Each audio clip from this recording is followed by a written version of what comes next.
All right, folks, it's the Gamers Den, and Jatovia will be joining us very shortly and everything. Actually, Gamers News has been popping up in my just daily life and everything because I was actually on Clubhouse, I believe it was yesterday, and popped into a Gamers room, and they were actually talking about how religion is impacting some of the games. So I'd love to hear from Jatovia about that because they were talking about some of the games that had religious themes, some that were overtly religious, some that were maybe having a covert kind of religious message to them, and all of that. So that was a conversation that was going on in one of the rooms in the Clubhouse, and I popped in there and heard them. It was actually around this time yesterday because I believe it was around 1 o'clock or something like that. And I did send those guys an invitation, so maybe they'll come in and chat as they are gamers from around the world.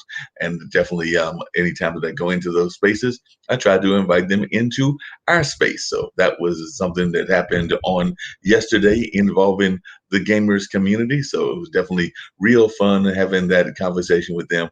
And like I said, I'm curious as to see what Jacoby has to say about that particular space that they were talking about, because I hadn't really thought about that. I had also told them about the challenge that we had created on a edition last week where we were trying to find something that had not had a game made about it. And they were bringing up things like games around toenail clippings and other things. And I mentioned some of the ones that we had found, and they were pretty much of the opinion that we had come up with, which is that there is probably not a subject out there that a game has not been made about it, or at least somehow could be tied to the game if it was not directly related to it. So that was one of the things that was taking place. And I did get Among Us downloaded. So we're going to see if this works on the phone or not, because I've got it downloaded. Had to remove some things and see how it works. I haven't gone in to do the play and all of that, but we're going to see if that works, since I know that was something Jada Chovy had given us as homework assignment. And I was actually being a little late in that regards as well. And speaking of being late, I was actually having a lot of work going on Monday because it was my intention to actually be the more trimmed down version in terms of the beard and everything. So I was planning to do that. I believe it was Monday that I had it scheduled, but now it's scheduled for tomorrow. So that's when I'll get the more trimmed down look of Mark and all of that. I was planning to do it on Monday, but then my barber's got some things going on in his community. I believe that he is of the Islamic descent and all of, well, the Islamic faith. Can't say descent because that would imply a nationality, but the Islamic faith. So I think they were having some things going on in their religious community today, and I'm not sure what all of that was and everything. But speaking of folks that practice within the Islamic faith, I do know that Jatovi was on a show recently. He was actually on Wafik's show, and I know that he invited Wafik to come in at some time or another. I did watch parts of that interview and found it to be a very engaging conversation between Wafik and Jatovi, talking about a lot of the things that we talk about in this space, which is about how gaming and just the whole concept of video games can be related to a lot of things in life, whether that's school, whether that's jobs, whether that's a number of other things that take place on a regular basis. So that's what was interesting, hearing that conversation between Jatovi and Wafik. And I do know that he has invited him to come into the space and all of that. So hopefully we'll be seeing Wafik in the not too distant future. So that's some of the things that I've been talking about in terms of gaming as it relates to my direct life and all of that. So that's just some of the things that have been going on in that regards. And while Jacoby is having a meeting, and we're going to wait to see if Kara and Siren pop in, and any of the other folks come in as well, I'm going to see if I can find some news stories related to the gaming industry while I'm waiting for Jacoby to come in, because that's part of what we do here on the Gamers Den, is we find all kinds of interesting things happening in the world as it relates to gaming. So definitely I'm going to go in here and check out what's happening in that regards and see if there's anything of interest that I think that you that are in the gaming community might be interested in. So like I said, it looks like Netflix, and we have mentioned that before, is getting into the gaming space, but it also looks like it's going to be facing some tests when it does that, because that is one of the articles that I did find. It says Netflix will face its biggest test yet when it breaks into gaming. So that is what some of the folks are saying, that the video game business will be harder for Netflix than streaming. Netflix may need to reinvent itself as people become unglued to their couches, and streaming competition from the likes of Disney and Amazon heats up. So just on Tuesday, Netflix reported a third quarter new subscriber forecast that fell 2.3 million below Wall Street expectations. So the streaming giant also confirmed that it's diving deeper into one of the hottest entertainment markets around. That's right, you heard me correctly. One of the hottest entertainment markets around, video games. And that is something that I know all of you that are into the video game space, including Jatovi, would be glad to know, because he's oftentimes talking about how it is one of the biggest things out there, bigger than a lot of these sports that are out there as well. And speaking of sports, it was great seeing a city that I am very much familiar with, Milwaukee, win the championship, because that is where Marquette is located at, the university that I got my degree from, and definitely it was great seeing them win that championship. The Deer District was packed, and I did hear one of the commentators make the comment that Dr. Fauci was probably going to be squirming, or maybe even cringing, as he saw all of those people, because I also did not see a lot of folks wearing masks or doing social distancing. I think that I had heard at one time an estimate of like maybe 60 million in the Deer District. Well, that could have been that many, but maybe 60,000. That's probably more what it was. But it was a whole lot of people. That's all I can say. It was a whole lot of people there, and there was a whole lot of people in the stands as well. But I'm just talking about the amount of people that were outside of the stands was a whole lot as well. So that's just some of the things that were going on, that they were packed and everything. It was just packed. And like I said, we're going to find out how folks feel about Netflix diving into the gaming industry just in general. So, like I said, they did say that they were going into that. But as I have said, the $300 billion gaming industry poses huge challenges even for well funded tech giants. Amazon's initiative suffered a massive setback when its title Crucible was released in 2020, and then they pulled back before being axed completely. And Google, meanwhile, spun its own wheels with its game studio, Stadia Games and Entertainment, before shuttering it less than 2 years after launching the venture. So while gaming can be a very lucrative career, and it can be definitely something that a lot of people are into, it can also be a dangerous move for some corporations as well. And I think that that's what some of these folks are warning Netflix about. They're warning that it could be something that could be very dangerous in that regards, in terms of the business and how the business would go about. So it ought to be interesting to see what happens in that regards. And definitely I'm waiting to hear more and more about what folks' thoughts are about a number of these things that we are talking about. So I know that Jacoby was in a meeting, and he was definitely staying engaged, but I'm waiting for him to pop in and have the rest of the conversation, or us to join into the conversation, as we wait for the ladies to hopefully come in also. So I know that Siren, and we're also waiting for hopefully Kara to come in. And of course, we're going to see what other things are happening in the world of sport. I mean, the world of gaming and all of that. So definitely a lot of people are paying attention to what's going on. But a lot of the stories that I'm seeing are about Netflix and its move into that gaming space. So definitely a lot of people are looking at that. And there's also some top gaming trends for 2021. So I think I'm going to find out what that article says, what some of these gaming trends are. And if folks that know some gaming trends that we're not aware of, maybe you can share that with us. Because I know that one of the things we love about this show is that it is very interactive. So definitely that is a great thing that we love about it. And I know that one of the things that Toby is involved in is tournaments. And apparently there is a new tournament platform. But I'll bring that story up maybe when he gets into the room, and we can learn about what that platform is, and if it's a platform that he's thinking about using. Because like I said, there are always new things going on in the gaming industry. So we're going to see how this all translates and what happens in that regard. So definitely a lot of things are happening, and I only see what they're saying about these gaming trends that exist as well. Industry is constantly evolving, and in 2020, it saw one of its greatest growth spurts ever.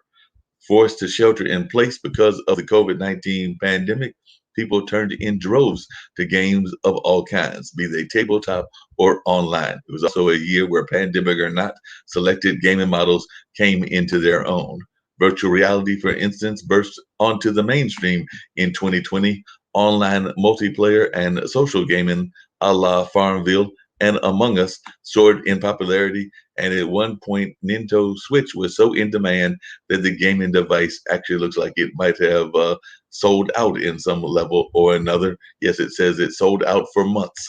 So definitely, it was so much in demand that it was actually folks were having a hard time finding it. So that's something that was going on in that gaming space as well. So definitely, it ought to be interesting to see what some of our folks that are here in this show have to say about some of these news stories that have come out, and if they've got comments on them, because I definitely know that, as they mentioned, the gaming is very. I know that when my brother and my mom and the nephews, as well as some other folks that are tied to the family, like my brother's girlfriend and one of her two kids when they were there. So it was all six of them up in the mountains. When I asked mom how the trip had gone, she definitely mentioned that they had had a lot of time with great conversation, but also playing games. And I don't know, I'm thinking that a lot of those games were like the games that we are oftentimes involved with, like spinners and maybe some Scrabble.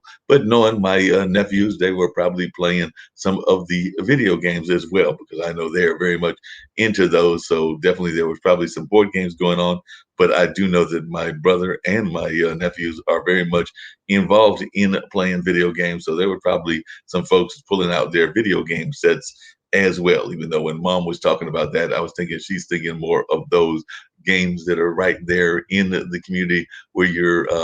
Well, you can even do that in the video games, but more of those sitting around the table kind of games, like Scrabble, like spinners, and of course there are other ones that we have played as well. I think that we've even done Taboo and some of those other kind of board games in the past. We might have even tried a game of Monopoly or two back in the day, but I'm thinking that that's what mom meant, because there are certain ones that are family favorites. So I'm thinking that that's where mom was going when she mentioned that. Well, this is the number one one. When they said trends, is one that I know that definitely Jacoby is involved with, and that's that whole concept of esports. So, arguably, the biggest trend to come out of 2020 and into 2021 is the rise of esports, according to Tori McBroom, who is the producer of the McGamers on YouTube. The pandemic effectively shut down real life sports for an extended period of time, which led to a hunger for competition that esports was able to fill. Noting that esports saw a 69% rise over 2020 with a continuing rise into 2021, McBroom is particularly intrigued by the fact that even with live sports returning, the growing trend of esports hasn't slowed. So they were saying that they felt that the rise in esports will also affect the gaming industry by influencing the type of games that are made. And they were arguing that game manufacturers will ride this wave by releasing more esport compatible games. So they might even be doing some in that MOBA space, which apparently is multiplayer online battle arena games and other competitive style multiplayer games. So it ought to be interesting to see how that all works out and what happens, as that is one of the trends that they are talking about. And a social gaming was also happening pre-pandemic, but it's truly exploded according to some of the news stories that we are hearing right now. And definitely, I can attest to that, that a lot of people are getting into the social gaming, and it's definitely going in that regard. So, David Gleeman, CFP of Global Trends for Dubbit, says whether they're creating the links themselves, using things like Discord and Twitch, or the social space exists within the game, such as Roblox and Fortnite, young people are spending times in games that allow them to socialize as they play or watch.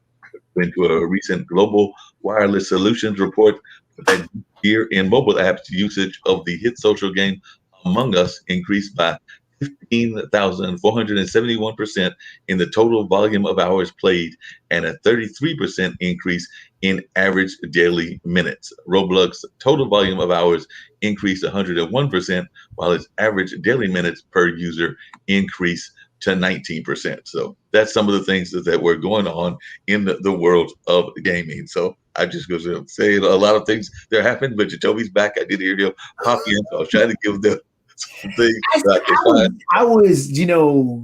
I was, intrigued by all the news that you brought forth, though, Mark. That is all right. Well, I try to do my part, to help keep the conversation going. And I knew that you said you were in the middle of a meeting, so I definitely did Yeah. do my part to try to keep things engaged and to keep things going. Because I am a big fan of this show that you have created, the Gamers Den, and I know that others are as well. So I oftentimes am talking about it. Like I mentioned earlier, I was on the Clubhouse app, and I know you're more of a Discord guy, but I was on the Clubhouse app, and there was a gamers room, and I gave them a pitch about the Gamers Den and told them to come join us because apparently they have a conversation every day around 1 or 2 o'clock. So I told them to come join us, and when I described what it was, they were like, "Wow, it sounds similar to what we try to do here in terms of informing people about games and how games relate to everyday life and everyday issues." Mm-hmm. So they were quite intrigued by what we were doing and definitely were big fans of it. So I'm hoping that if they don't pop in today, that they will pop in the near future. I'm sure they'll pop in. I am sure they'll pop in. At some point they will. Matter of fact, we've got to create a room on Clubhouse and do Gamers Den on Clubhouse. But I've just got to figure out the technology behind that. Discord, you can do it easy because Discord is connected to the computer. Right. Clubhouse is just iPhone and Android right now. They didn't do a PC side of things, which is crazy. I don't understand why.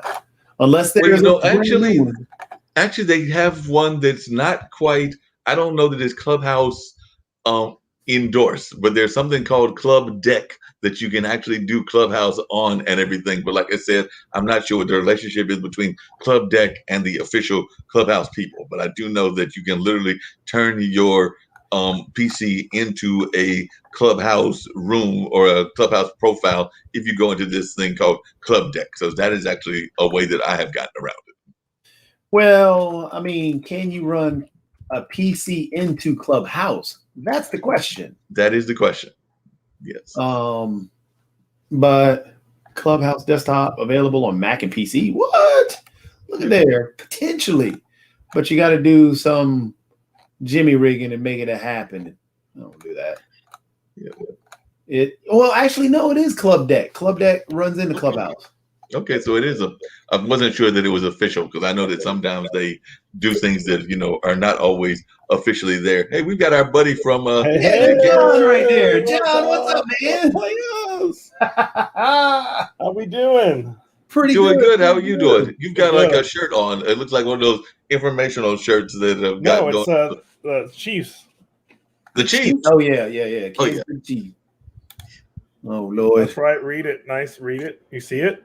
Oh, ha. Boo! I'm gonna have to go ahead and get my Dolphin shirt. Oh my gosh! You must have a really good prayer life if you're a Dolphin fan. We always have next year. That's what we always have. And the next 10, and the next 20. I think I was good since Dan Marino played, and that was it. We've got more quarterbacks than any other team since Dan Marino's played. I'm back. So you're feeling good about your Kansas City Chiefs?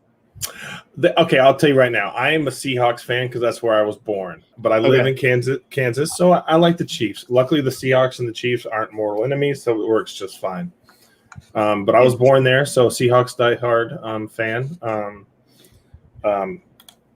I got some Seahawks memorabilia in the house, but my wife's mother is a big Chiefs fan, so we got like baby onesies. I got some shirts, Christmas presents galore right here. Everybody gets Chiefs stuff. Whether you want it or not, you get it. Pretty much, yeah. But I like the Chiefs. I don't have a problem with them. It's good football. So they're good. I can't lie. Patrick, really though, Mahomes is a beast. Tyreek Hill is just unreal. That dude is fast. Shitty human, but he's a good player. Yeah, he's a horrible person. Horrible person. Yeah. But Mahomes is actually a good person and a good QB. I like Mahomes. Although, let's speak of a super good person, Giannis Antetokounmpo. Very good person. Dude, Right. oh my gosh. They were not going to lose yesterday. They were not going to lose. I mean, they just had, you heard me stumbling over the figures of how many people were there, but it was 60,000 fans. That's a whole lot of people in just the Deer District. That was outside of the stadium and everything. And apparently on I deal with that on the regular. Oh, you do that on the regular? Yeah, that's right. Y'all calm down. Yeah, tell them shut up. We're having a party.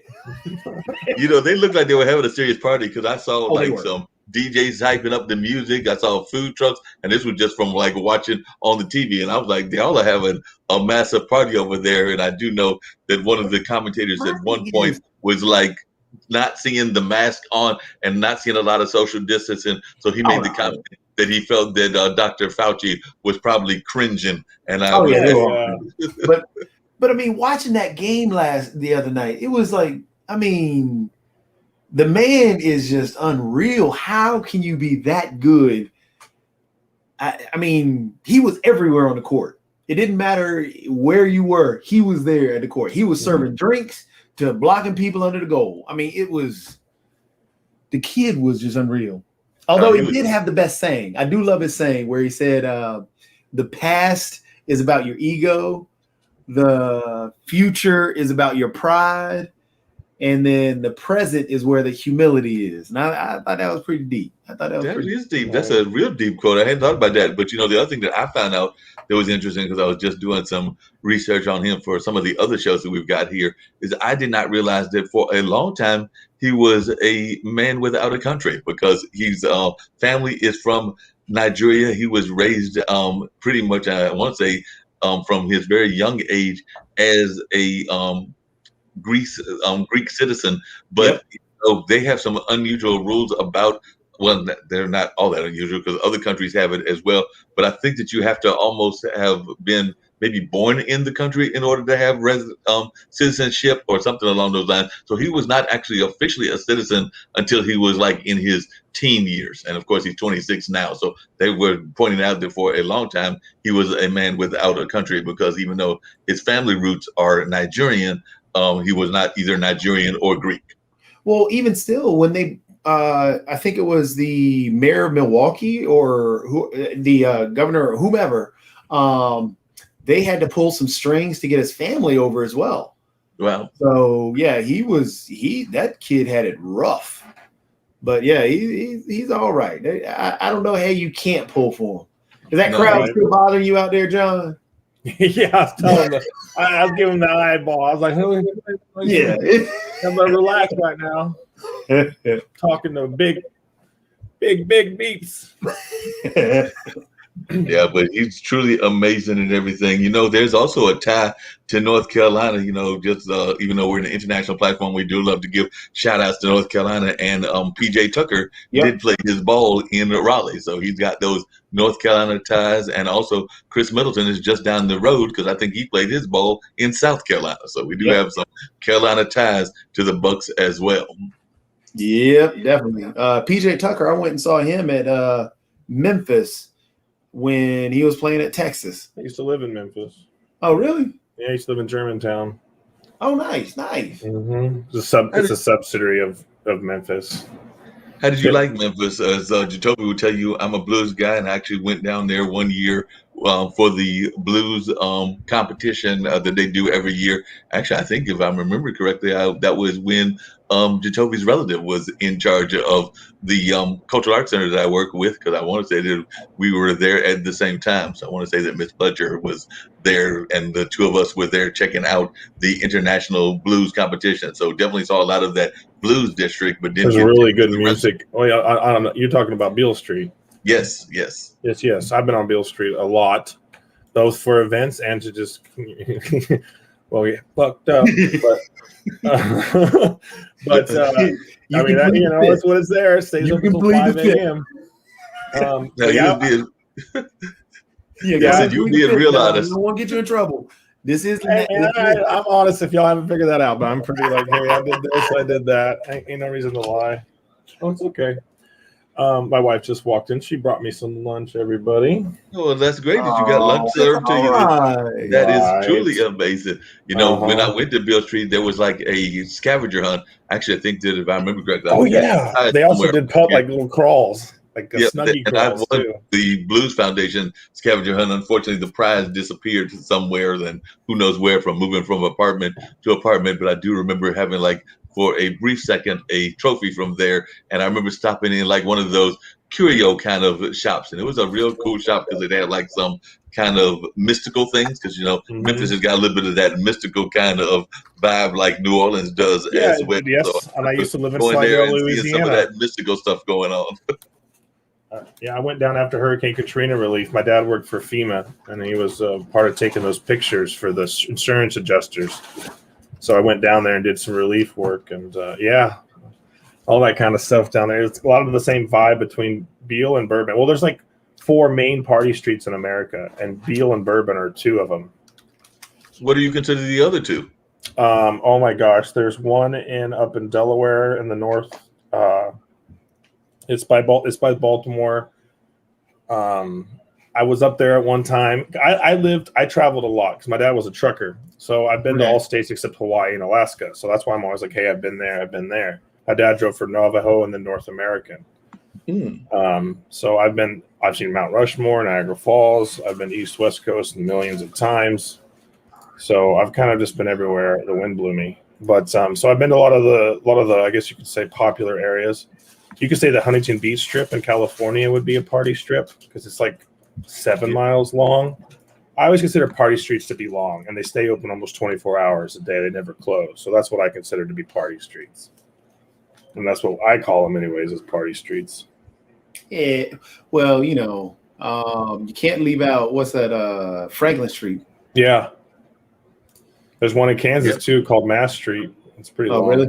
Yeah, where the Jayhawks are in Lawrence.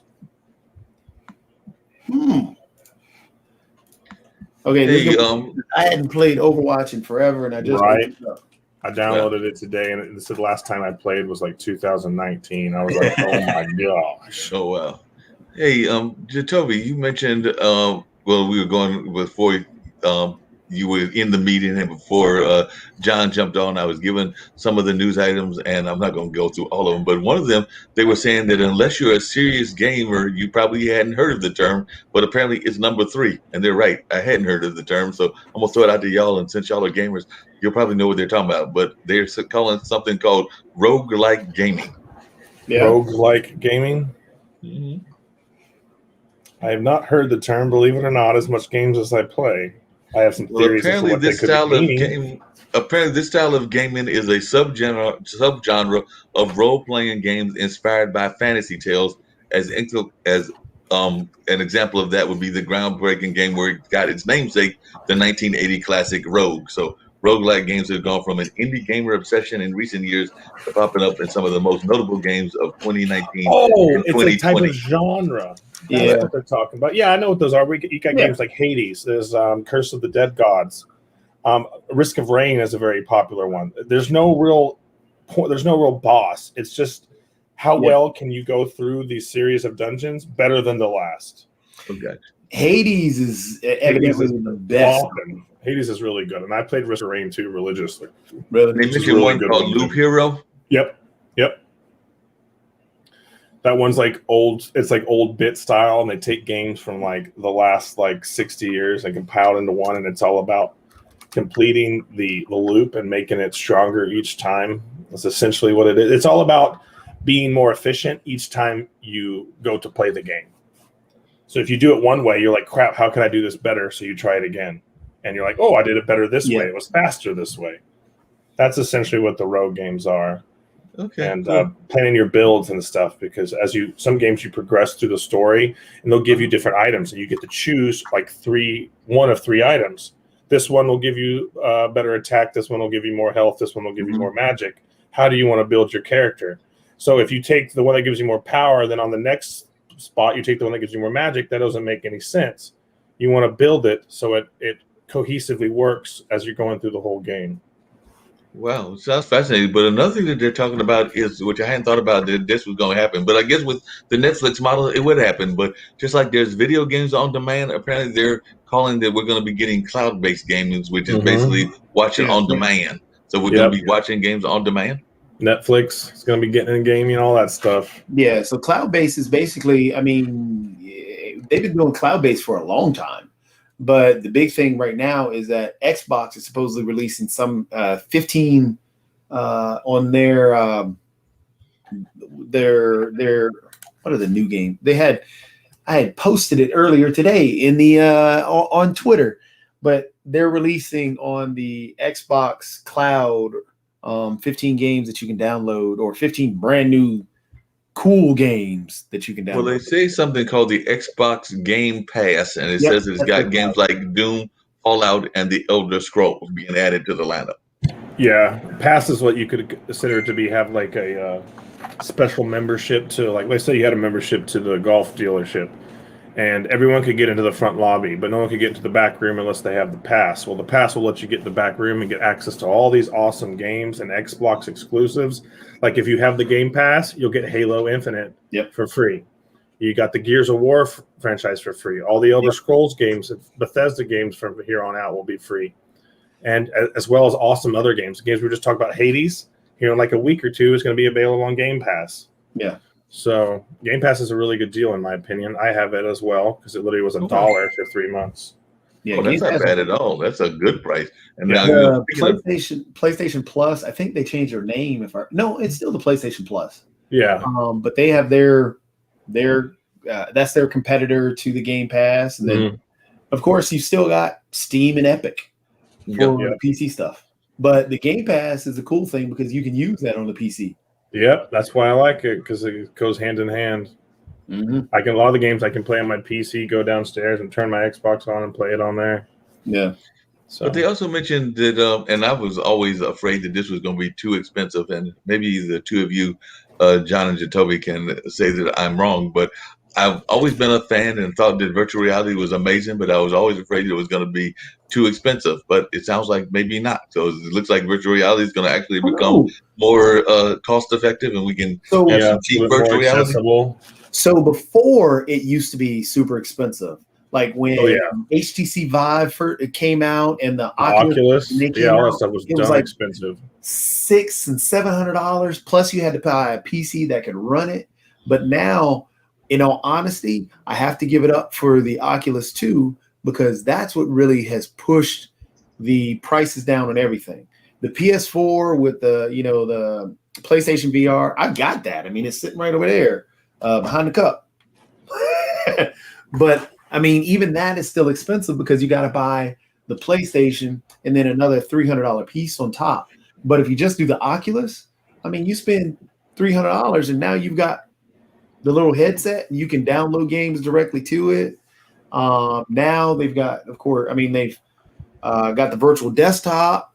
It's really cheap. It's really Well, I didn't realize that. Well, my mom, like I mentioned in the opening monologue while I was waiting for Jacoby to finish his meeting and everything, my mom will be very glad to know that it's not just video games that are becoming popular, because apparently there's been a serious uptick in board games and classic card games as well. So that's one of the things that they were talking about, not just Pokemon, which we know is celebrating its 25th anniversary, but apparently, in terms of family games, the pandemic spiked sales on classic titles such as Monopoly, Jenga, and even Scrabble, which I know that my mom and my aunts still play on a regular basis. So, and we're even seeing apparently games like Risk, which I remember Risk, and a game that I don't know. I remember that. I think you have to beat the mole down, but a game called Whack-A-Mole are being developed for television, and apparently Candyland became a reality series. So, so it looks like Risk, Candyland, Whack-A-Mole are being developed for television, with Candyland being a reality series.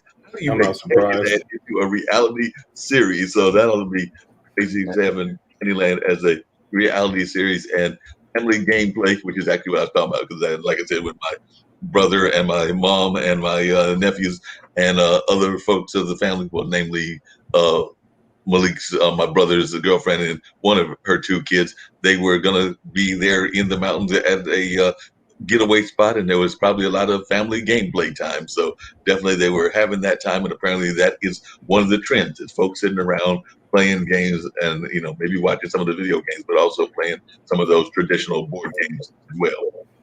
That's actually pretty funny. How do you make Candyland a live action series? I mean, they make anything. Sour Patch Kids were live action series. I mean, there's Smurfs. We got Smurfs. Every Disney movie. If they did make one live action, they should make Fern Gully, and that's just my opinion. Well, see, Fern Gully was cool. Fern Gully was amazing. Fern Gully was cool, but wasn't it Fern Gully 2 that really was bad? Yeah.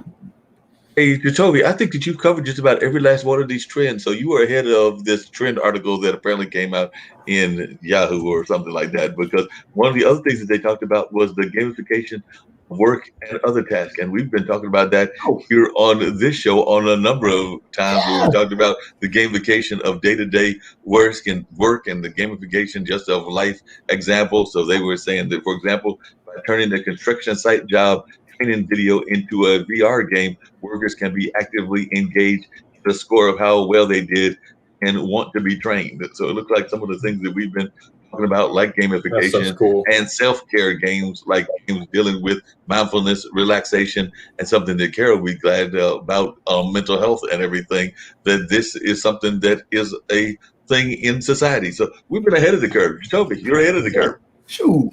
Office Simulator is fun, especially in Office Simulator VR. Hilarious.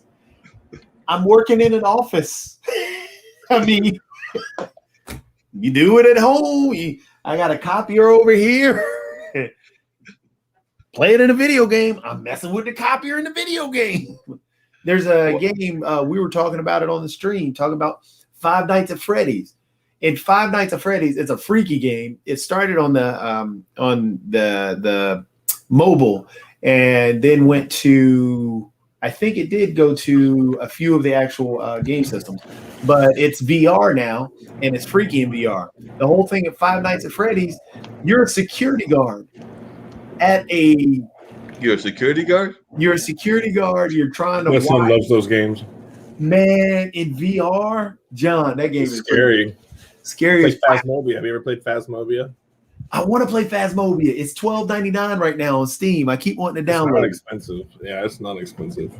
But yeah, Mark, Five Nights at Freddy's, you're a security guard at what's basically a Chuck E. Cheese. Okay, yeah. And these animatronics freak people out in the first place. Oh yeah. So now you got animatronics that are coming to life trying to kill you.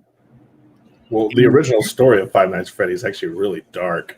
Oh, it's very dark. Good Lord, it's dark. But yeah, and this, all you're doing is you're trying to make sure that the light or the battery power, the energy in your facility stays available to you, because the animatronics only move when it's dark.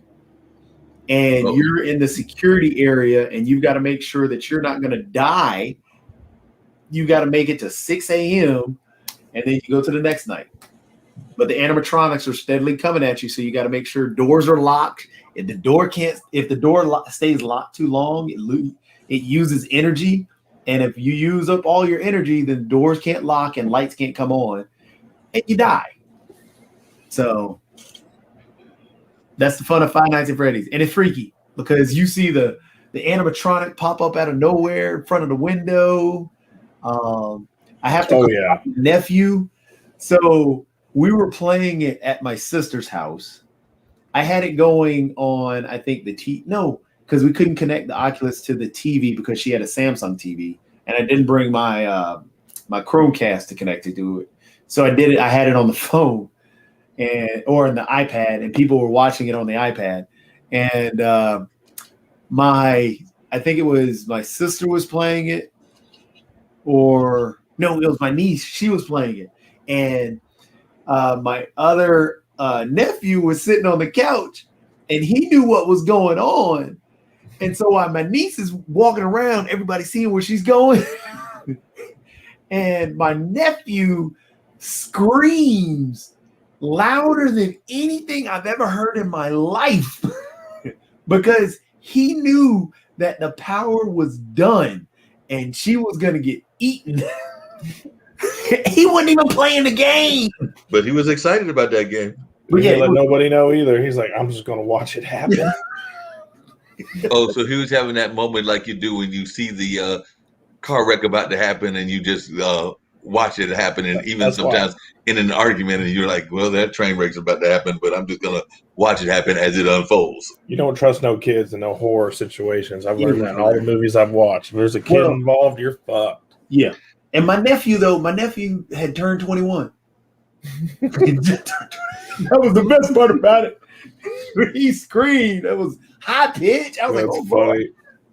So he was hitting those adult years or just beginning as adult years, but still had that kid's mentality in terms of the watching his own relatives go down. That's just wrong. That mess was hilarious. Last two trends that they mentioned were things that are trends, I guess, in everything, including not just gaming, which is apparently crowdfunding and other new ways out there to launch the game, which I can definitely see. And then something that you mentioned a couple of times on the show, I've actually, like I mentioned, in the clubhouse rooms, and I think even in some of the other rooms, like the Facebook groups, I've heard people talking more and more about these NFTs and particularly how they're related to cryptocurrency, because it seems like everybody and their grandmother is trying to find a way to get that 10% of the royalties from the NFTs and the cryptocurrency kind of thing. So apparently the rise of cryptocurrency is becoming really big in everything from video games to the music industry. Yeah. Yeah. Big names. Not sure how I feel about that. I don't know how I feel about it all. I mean, you make your own kind of dollar and then sell that dollar for an actual dollar, and it drives it up. It does. I don't know, man. It's all just eventually 2051. We'll all just be blinking to communicate, and who knows. Mm-hmm. How are you doing? Have you ever seen Wall-E? They're on the ship and they're all just like that's. Yep. I mean, that's almost. I wouldn't be surprised. It's almost a reality right now. That's the way it is, and maybe we'll just have to sit there and tap our hands like we're on a video game and everything in order to communicate. Everything all day. We just look at the back of our eyelids. Mom, how you doing? We got camera. We got little things in the back of our eyelids. We don't even go anywhere anymore. Hey, that Ready Player One might be a documentary. Right? If it is, I will never leave that world. I'm just going to say that right now. John, you need to come off of the VR thing. Not happening. You're declining health and you haven't moved in 67 days. You understand? There's an Amazon show, which is actually a really cool Amazon show called Upload.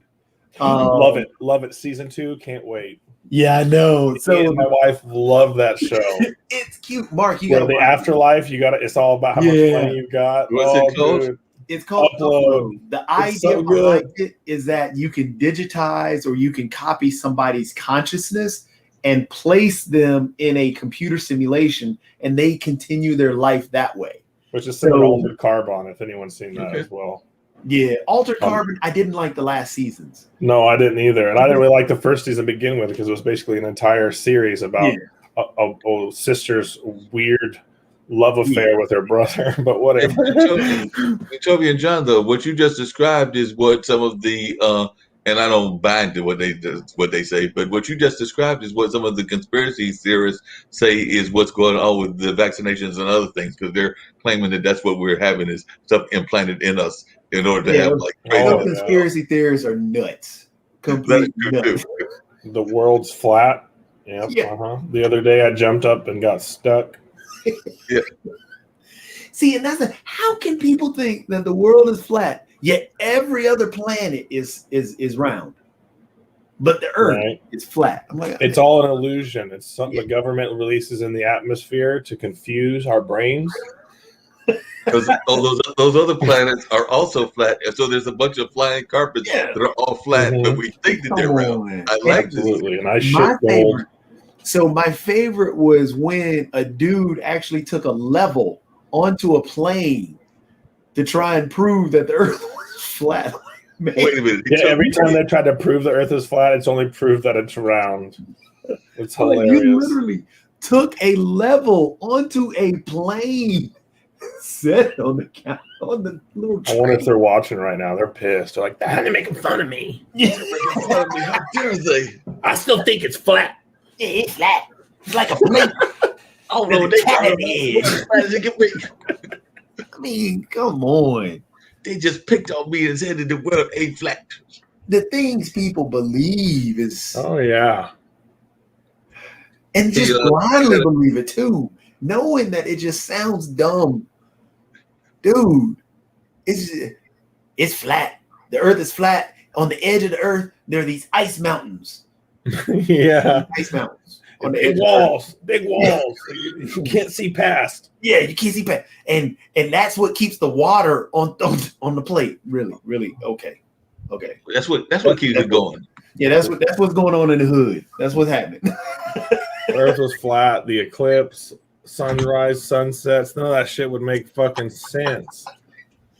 Not cold, not hot. We wouldn't be a temperature. We'd just be one temperature.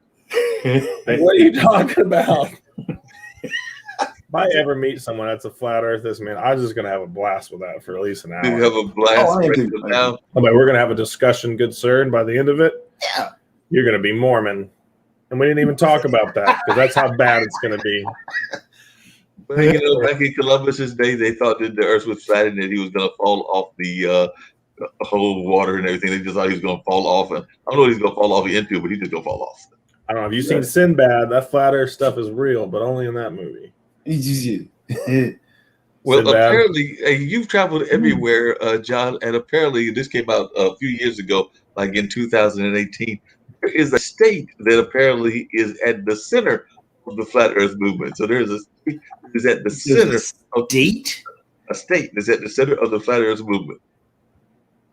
Is it Kentucky? No, Dang. further west, Oh, okay. Michigan, further. Montana.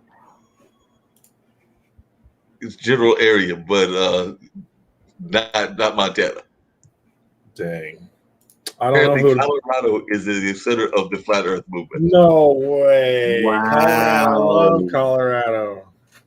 They're in the mountains. It says that many of the popular flat Earth videos come out of Colorado, host of the 2019 Flat Earth International Conference, along with the Colorado International Flat Earth Film Festival. So they did a Flat Earth Film Festival back in 2019. Well, that's why they legalized marijuana there. They got to have something. Now you remember that bullshit. dude? You guys remember the guy who didn't he die? I think he may have died.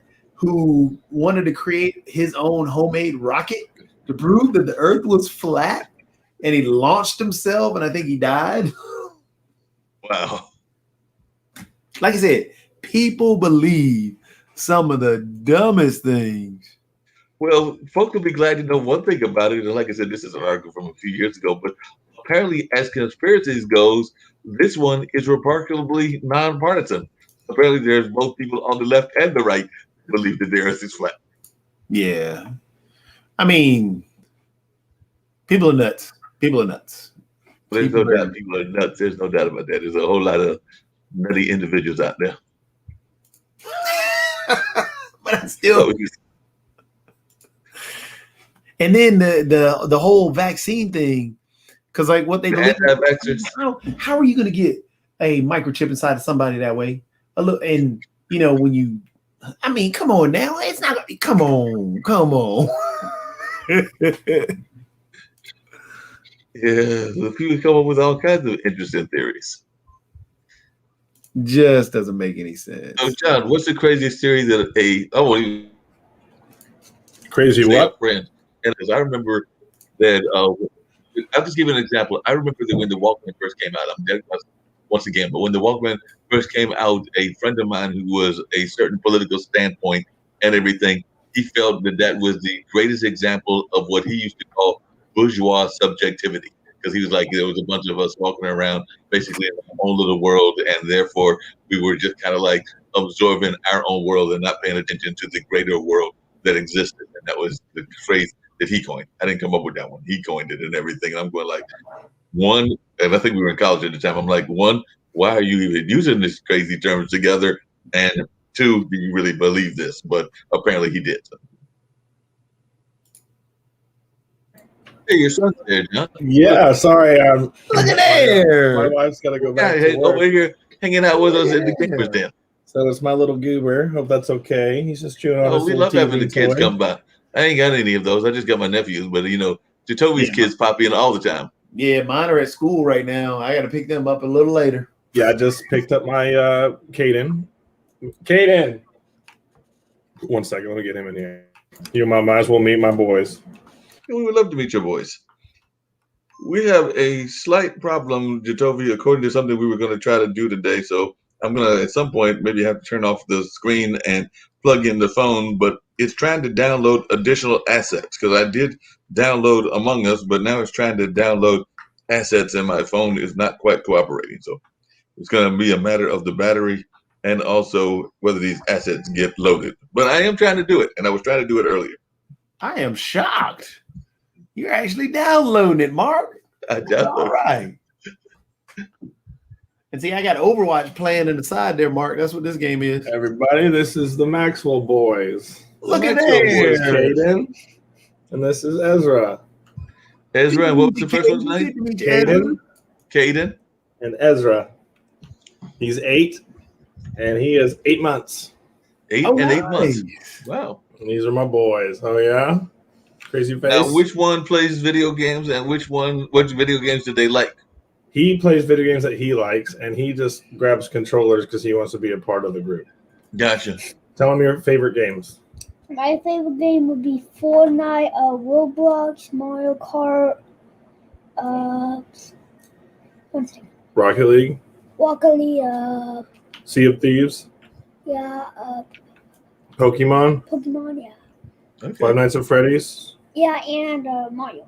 and Mario. Cool. I do not have Mario this yet, but I watch people play Mario. All right, I love you, big boy.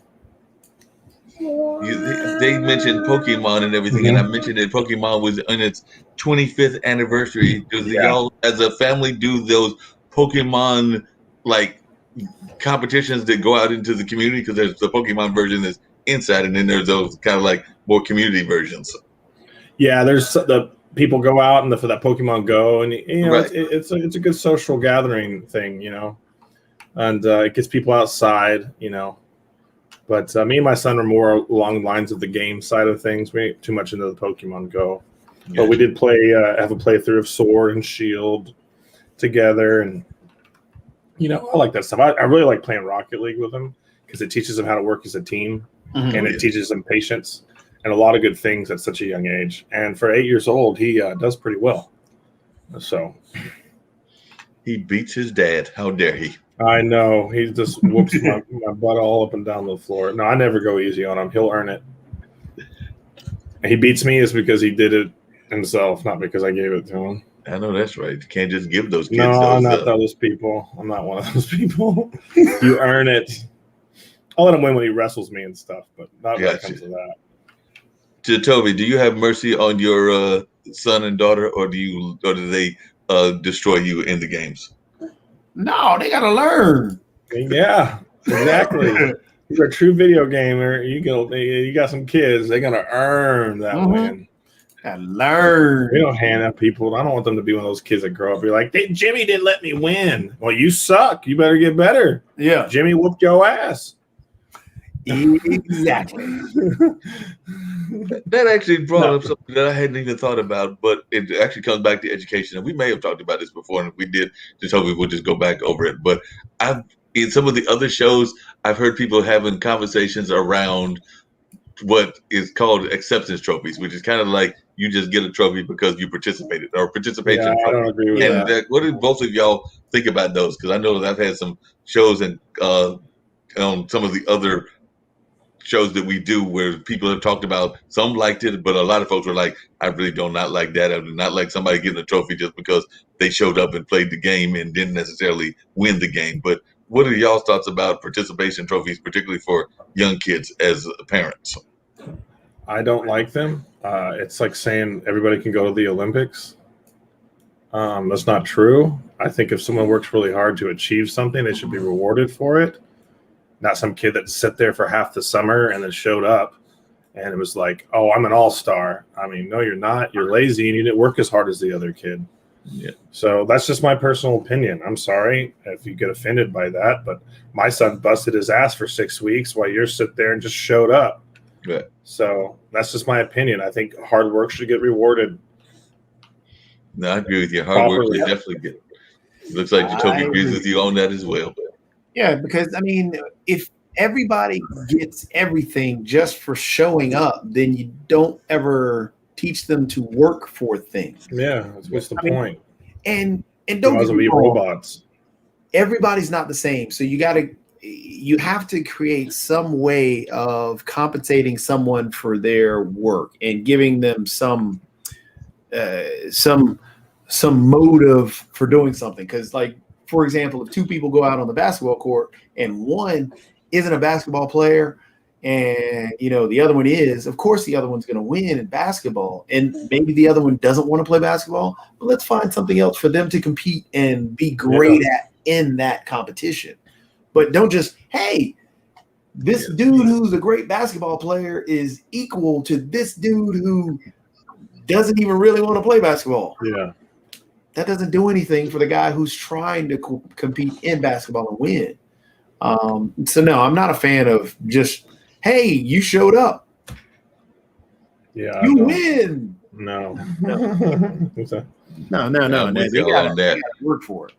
Got to work for it. Got to earn it. Speaking of earning it, one of the things that I saw, and actually we brought it up on the news program earlier today when we did World Edition, but a lot of these players, including some of those NBA players, they're making a whole lot of money. But I was shocked at the amount of people in both the NFL and the NBA that are, after their retirement, being broke. The statistics were something like 75%, I think, in the NFL or somewhere around there, and it might have been like 65% because they spend in the money like NBA, but it was there. not. It was very high, the amount of folks that are working in the field and then after they get out are basically totally broken. They gave the examples of Diego Maradona, who I think I might be mispronouncing his name, but he's the Argentinian soccer player, and Allen Iverson, and a number of others that are more recent than others have been. But I was just wondering, for those that are watching the Gamers Den, y'all saw us on that, because I just think that that's a shame, and I think that there needs to be people helping them get their finances together and actually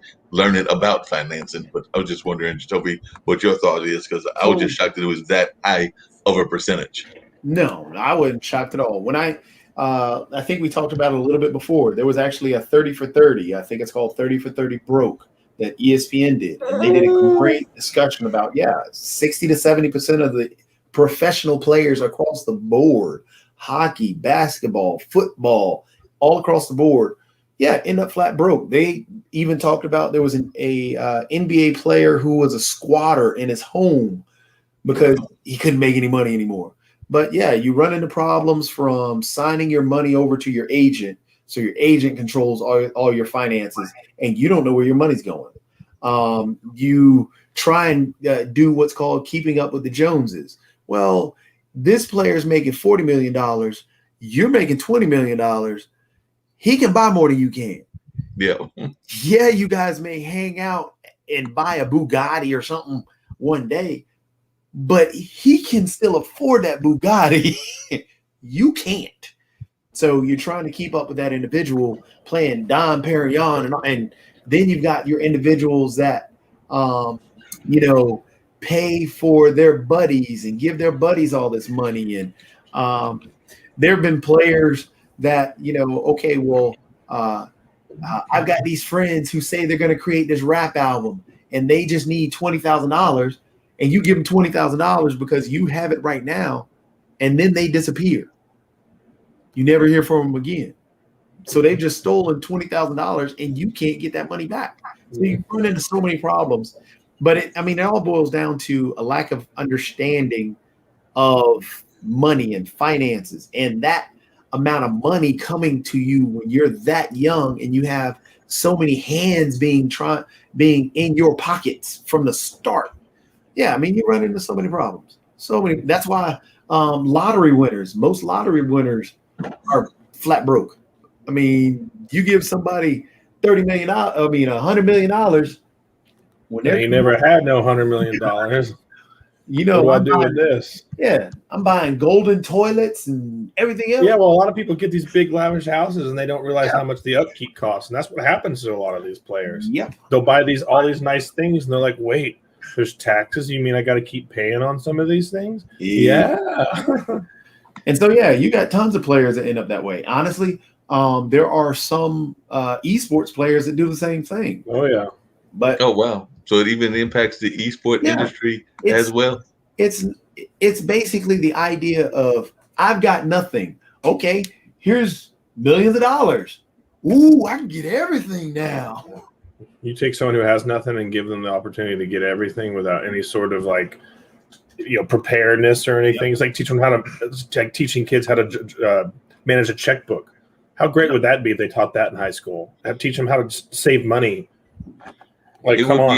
It would be amazing, but it's also just fun, and it's just me being very transparent, watching your money disappear just because we all have different expenses and different things that go on. So I definitely, as a matter of fact, as we were talking, I was actually just going through one of my accounts and seeing what money had been spent. I was like, yep, I did make that purchase to the N&O, so I do have that circulation bill, and I do have this StreamYard account, and it's like, oh well, shucks. That was a quick several $100s that just disappeared because I've got these monthly subscriptions to this and that and everything else. And I'm going like, okay, something might have to be sacrificed at some point or another because you can't always have what you want all the time. But like I said, the N&O subscription might have to go down at some point.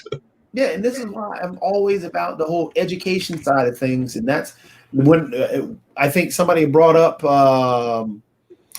this whole the dealing with how I always say the best way to fight gentrification is through education, because just like with the broke NBA players, they don't have that financial education or that the financial literacy behind that to understand. Okay, well, how about I starting to look into stock options? Right. How about I started to look into other investment opportunities, buying land, creating a housing complex or a housing district, and go from there. So yeah, I mean it's of course John, of course I said to everybody to be encouraging on their economics and on their finances and everything, and sometimes what's the old saying about do what I say, not necessarily what I do, because as I'm saying all of this, I'm also realizing that John just had his lunch and everything, and the refrigerator is looking a little bit empty, and I'm not going to the grocery store until probably tomorrow, so I'm about to go make an order for a delivery. So I've not exactly the most economical thing to do in the world, but I'm about to do that because it's all your fault, John, because you just mentioned that your wife brought you food and it made me hungry. So I'm so hungry. I'm not lying. I'm still sitting there. I've been trying to sneak it without sitting here going oh my mouth. It's lunchtime. It's lunchtime. I know a little bit of some class here. Give people a little bit of class. And don't worry, because I got to leave at 1:30. So I mean, you guys can stay on if you want, but I got to leave at 1:30 because I got to do the same thing you had to do. I got to jump in carpool. And we're good with it being over at 1:30. Yeah, I have to jump out of here too because he's starting to get. He's so mobile now. He just started crawling. So if you understand, well, it sounds like we're gonna have to do the same. Hey, John, and I am downloading the game, but I am gonna charge it and everything. But it sounds like we're gonna have to do the same thing that we had to do with my other competition, but we had to do it 2 weeks there and everything. So it does sound like y'all have heard me talk about the lip sync Battle Royale Part 2, where we're gonna go and do the reverse songs, meaning that they're gonna sing B-52s and me and Tim are gonna sing Rihanna. Well, Tim's been sick for the last couple of weeks, so even though I popped in, my partner in crime has not been available. But we've decided, and also Nancy gave her first keynote speaker, who is Brian's teammate. So she gave her first keynote actually in Virginia, even though she's from California. So it looks like we're going to do that next Wednesday, and that'll be a 3-week postponement because it's supposed to have been done last week, the week before, but now it'll be done the week coming up. So it does look like it will happen on the week coming up, and it looks like we'll do the same thing with Among Us. So since everybody's going to have to bounce shortly,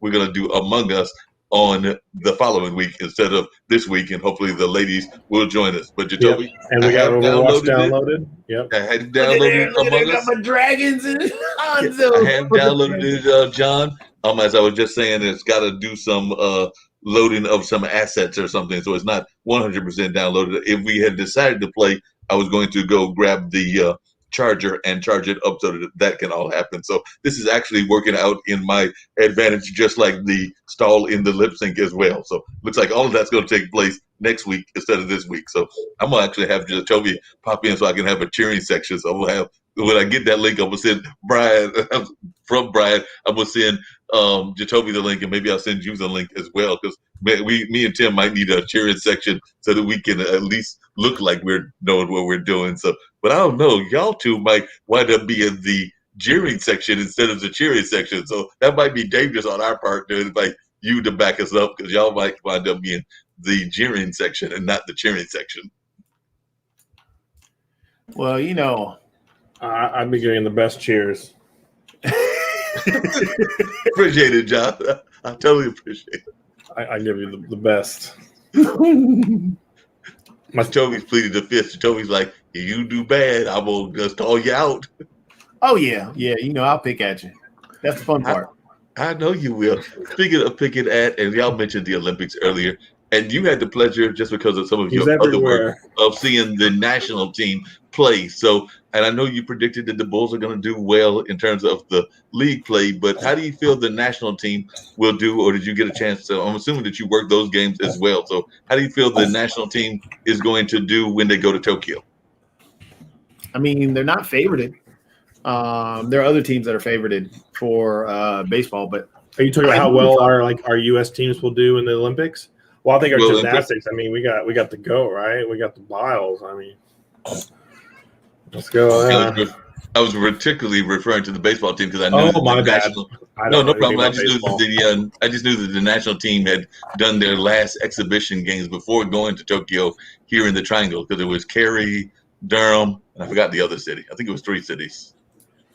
It wasn't Morrisville, or was it just? Oh, it was probably Zebulon. It's probably where the Mudcats play. Was it Zebulon? I know. I mean, I thought the last one was Cary at the USA Baseball Stadium. I knew it was Cary, and then Durham was the second one. I'm trying to remember what the first one was. Yeah, I don't know the first one. We don't worry about that one. All right, it doesn't count. It's the first one. It's the first one. It doesn't matter. Yeah, we don't worry about that one. Cool. But I am curious to see how the Olympics are even able to get pulled off, because apparently they keep on having more and more people drop out just about regularly. So they do. Yeah.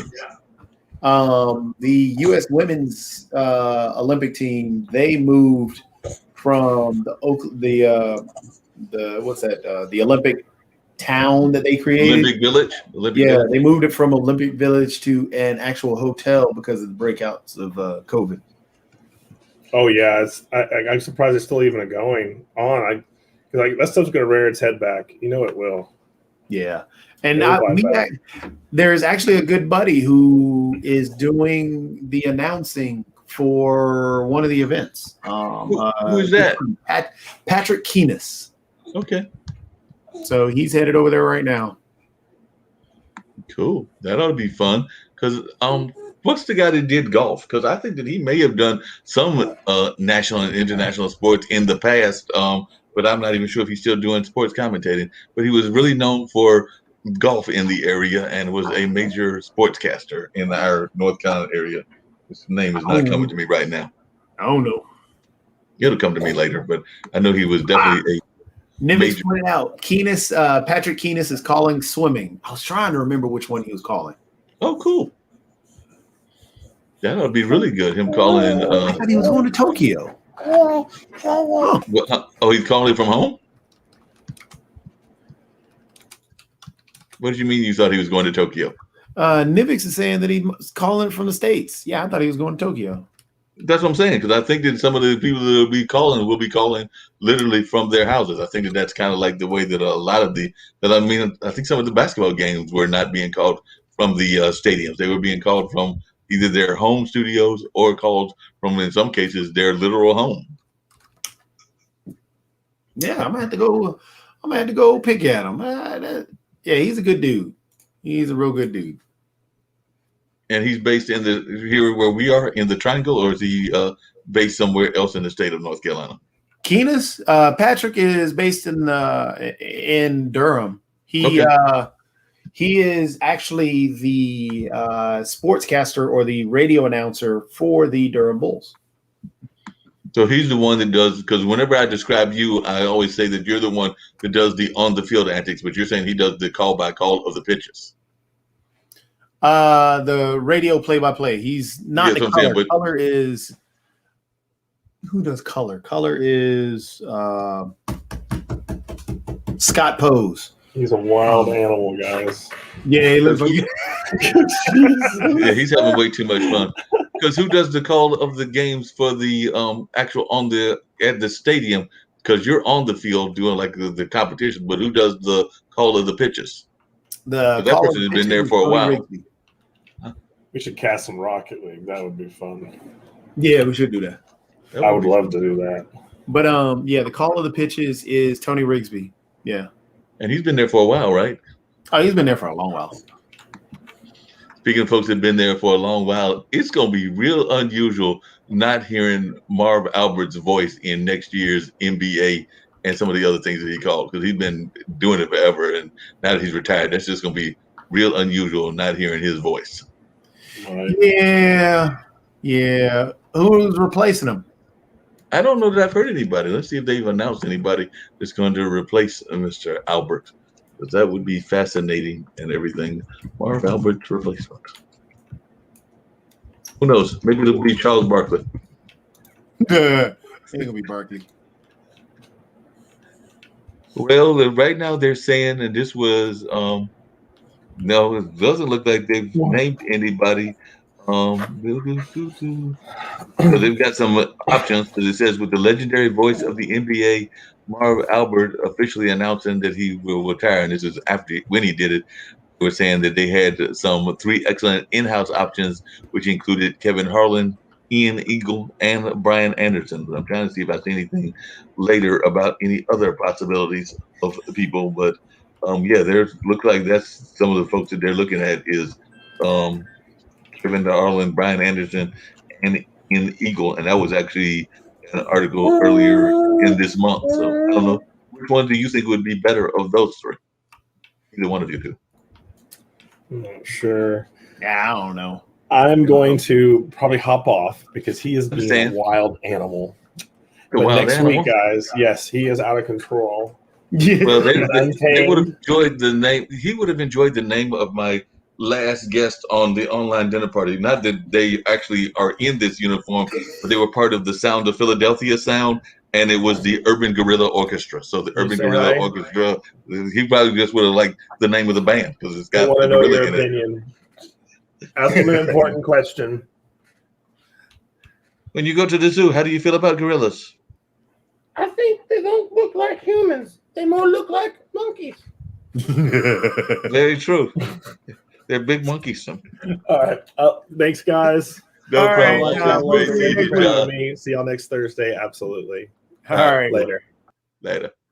He's always fun when he pops in. I miss the fact that the ladies haven't popped in as well. But yeah, definitely us doing an hour and a half show, because I know some of my shows have been the shorter versions as well versus our 2 to 2:15 shows. I think we'll be perfectly fine, but definitely I know that you all got to keep busy because we're still trying to figure out what's going on with the news program, because Steve's life is also becoming more active as well because of the whole politics, and politicians actually got to go work in their offices now. They don't work from their home. So I know that even though he's done the show every day at 10 o'clock, we're also having that conversation about doing what we're doing here, which is maybe changing the hours, maybe changing the way it's done, whether it's recorded or a number of other things that are being explored. But we'll figure that out, just like we're figuring out things here on the Gamers Den, because that's kind of what happens here. We just roll and experiment. Ain't that right, Jacoby? Oh, that's true. But yeah, I mean, I guess we'll cancel things. We'll shut things down in just a little bit because, yeah, like I said, I got to pick up the kids now. Yeah, you got to pick up the kids, so we might try to see what's going on. And let's see if I can find any other things that I saw. There was something else that was news related that I was going to bring up to your attention. Oh, that's what it was. I got to find out because it was saying about the platforms, and I got to find out where I put that article. Because it might have been when I was ordering food that I lost it, because they were talking about how there was going to be a new platform involved in esports. And when I was doing that whole monologue, I was like, this is right up Toby's alley. So we'll see if I can find that story again before you get off. And if I don't, I'll just bring it up on next week. But I was like, wait a minute, they created a new platform, because it was kind of similar to what you do with your BSG stuff. So Bull City Gaming stuff and things of that nature. So it was like a new platform that they were saying was being introduced in that space that was apparently going to be the big new news and all of that. So that's why it caught me off guard when I saw that, because I knew that was your space. And I was like, wait a minute, they got something new for Jacoby to be worrying about and to try to create. He's already busy with Discord, and now I'm trying to get him busy with Clubhouse. So now they got something else they want him to get into. So don't they know that there's only so many days in the week and he can't do it all? Well, actually, Jacoby can't do it all because he's super. No. I'm trying to be like you still, Mark. You got to do what? Still trying to be like you. If I can be like you, I'll be great. No, it's all about you. You're the one. You are the superstar. No superstar here. No superstar there? Huh? Just a regular dude shooting people down with my arrows. That's what I do. You're just a regular dude? Just a regular guy with shooting people down with my arrows. You're doing a good job with shooting them down. You're doing a good job with your arrow. That's what you got to do. Apparently, that's not the one I was looking for, but apparently you can now invest in the company that socializes in the gaming industry. So apparently there's a company called PVB that is creating a bridge between at-home gaming, entertainment, and the community. So they're saying that you can go ahead and invest in them. So there's some other company that's out there, and you can get involved in investing in these. Oh, they're talking about like investing in things like Twitch and things along those lines. So they're saying that you can now invest in these because apparently a lot of people are serving as investors in those kind of programs. So I had never thought about investing in Twitch. We're already using them for some of the things that we're doing on here, but I had not thought about them being an investment. But then again, I've not been playing the stock market, and I need to probably consider doing that as well. So maybe that's what I'll do. I'll get into investment. You probably got a whole portfolio, don't you? I wish. You can make a lot of money doing that. Oh, you got a whole portfolio. Don't try to fool me. I know you got that portfolio going on. No, I wish I had a portfolio, but no, I ain't got that much money. You ain't get that much money at all. You sitting there going like, oh, what you talking about? You ain't get that kind of money. You know good and well that you signed that $1 million esports contract. Don't try to fool me. I heard about it. He's like in my dreams. In your dreams. Oh man, they didn't give me an award. I thought I got. Oh yeah, I did. You did. Stay as a team. It's not the story that I was looking for, but apparently Apex Legends is going to have a $5 million prize pool, and they're returning to live events. So hey, you can go after the $5 million now. No. This is a story from today. It's literally from today. Yeah, actually, Apex Legends is actually a decent game. It's improved so much. It really has. Get my dude Hanzo. That's my guy. That's my man. But yeah, Apex Legends definitely has improved a lot. Ooh, well, we like improved games, but is it improve enough for you to go after the $5 million? Nope, not even close. He's Because like, I am no, not man. that good. Not that good at all. Woo. And that's one of the things they say about anything in life. Know your limitations, and it sounds like you're saying that you know your limitations and what you're good at, so you're not going to try to tackle that. Oh, that reminds me. Toby, before we get off of here, everything, I do have to tease you because I did mention I loved the interview that you did with Wafik. It was a fantastic interview, but you gave Kara all kinds of plug as being this wonderful coach, and I was just that radio dude. So I had to teach you about me just being that radio. I mean,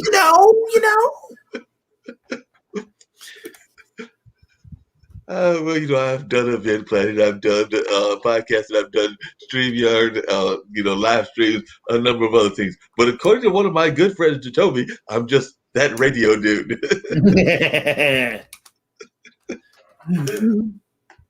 I had to give you a hard time and tease you about it because I was hearing that. I was like, wait a minute, Toby's supposed to be my man and everything. But he gave me a hard time, so I had to give it back to you. Oh. That's what I'm going to do the next time that somebody asks me about Jacoby. I'm going to be like, yeah, he's that baseball playing guy. He's that baseball. Yeah, see, that's what you got to do. That's what you got to do. Just toss it out there. Just toss it out there. He's that baseball. Yeah, then what ends up happening is people then start to look you up and find out more about you. See? Oh, it was a strategy. I got it now. There's always a strategy. All right. So it was the I'll just give the very basics, and then they'll look up to see what exactly the person is and who they're involved in. Okay. Exactly. That's what he says now. Knowing good and well, that's not what he was thinking when he came up with that radio guy. No. See, I didn't really do a whole bunch on Kara. No, that's true. You did not. You did not. You just a whole bunch on a Siren. Siren didn't say much, but it was just little short things so people can look it up. That's all. That's true. And definitely, hopefully folks will be looking up the show because I know that any time that I hear people talking about things, they are amazed at how well things are going with this show. They definitely enjoy the show. And apparently we're traveling around in some fancy town, which has got like a really nice, looks like this is either a nice hotel or a nice complex of some sort or another. But while you were going through there, you're trying to kill the person. So I don't know what's going on. They're all in my way, so I got to make sure I take them out. Oops, I'm missing. Taking them out.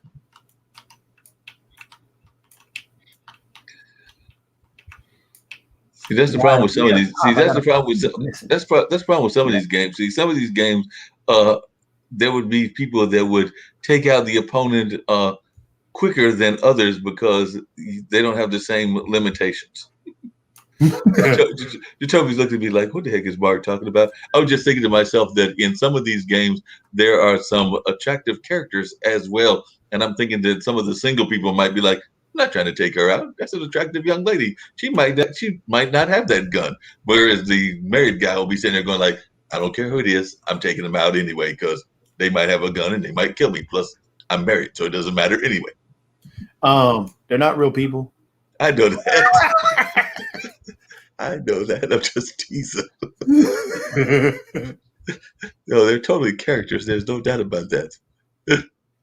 It comes back to that gamification because, some people take it as if they are in real life situations, even when they watch movies and watch games. Because don't you hate it when people will sit there and talk to you about a character that is somebody that's from a movie as if they actually know that person and they're personal friends with them? Like they'll be like almost like having a conversation with like, yeah, me and Superman are real tight. And you're going like, well, one, Superman is a character. And two, I don't think you know him or the actor that he played them. But it does seem like some people just get so caught up in the personality that they actually buy the myth that those are real people and almost treat them as they're real people or talk as if they're real people. Yeah. I mean, people, oh, he's getting me. I didn't notice he was in there. Yeah. Just wait. I got something for him. I know you got something for him. I'm gonna drop my twin dragons. Watch this, Mark. I'm gonna drop my twin dragons. I'm watching the twin dragons. If I can figure out where they are, somebody's gonna pop up from somewhere. I'm gonna have to drop my twin dragons on them. Oh, not the twin dragons. Twin dragons. That's what we do. You take care of them twin dragons. and make sure they don't get you. Nobody over there. Oh, they're behind us. Oh, they want some knees right here. Bye-bye. Got them. Some kind of way you got them. The twin dragons. I'm telling you, Mark. We dropped the twin dragons in there. Ooh, nice. Say once you drop them twin dragons, everything is copacetic, as they say. That's all she wrote. Ooh.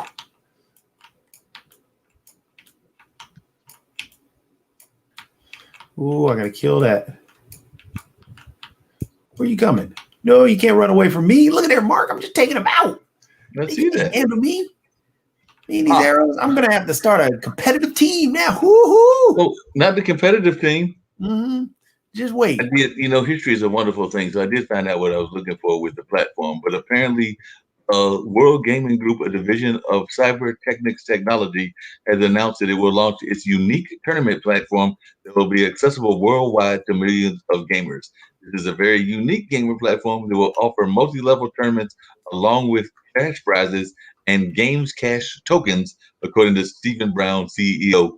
And he said that there are some select investors developing a large share buyback offering to be announced on August 30th, and it'll be closed in September. So apparently they're hoping that this is going to be some new platform based out of Canada that all of y'all are going to get into, and all of that are in the tournament space. So apparently they've got a new tournament platform for y'all to use. So maybe you'll get into them, maybe you won't, because I don't know which platform you currently use, but that is what they are claiming that they've got for you, is a brand new platform for folks that are into the tournament space. Well, I mean, there's people are always creating a new platform. I'll admit that. Yeah.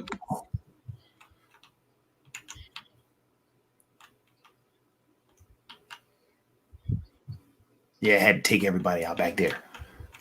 He's gone. Look at there. Look at there. Got another dub. Another W. You got another win? Go with this Overwatch. Well, he's like, I got this. He done. He's taking them out. He has done. Oh, we got player of the game. How did Bastion get player of the game? Oh, I see how Bastion got player of the game. He was taking people out. No. Yeah, you thought you were going to be player of the game and somebody else beat you to it.